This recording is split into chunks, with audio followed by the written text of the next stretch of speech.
Hi నమస్తే friends. ఈరోజు మనం దొండకాయ కర్రీ ఎలా చేసుకోవాలో తెలుసుకుందాం.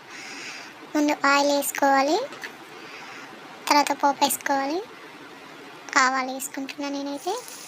తర్వాత ఆనియన్ అండ్ చిల్లీ వేసుకున్నాక కొంచెం మగ్గనివ్వాలి. మెంతి కూడా వేసుకున్నాను.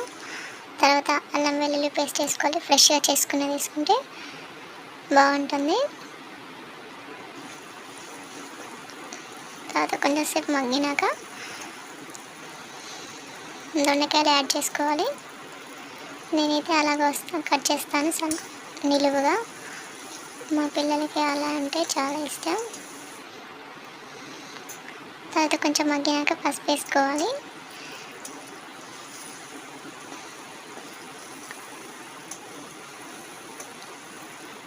తర్వాత కారం యాడ్ చేసుకోవాలి. కారం యాడ్ చేసుకున్నాక కొంచెంసేపు మగ్గినాక టమాటాలు వేసుకోవాలి. టమాటాలు వేసుకొని కొంచెంసేపు మూత పెట్టేసుకోవాలి. లాస్ట్లో సాల్ట్ యాడ్ చేస్తున్నా నేను. సాల్ట్ అండ్ మసాలా, కొత్తిమీర యాడ్ చేస్తాను. అంతే, మన curry ready.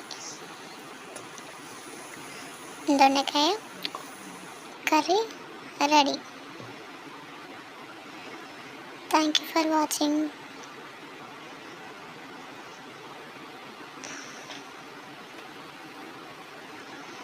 Please subscribe my channel.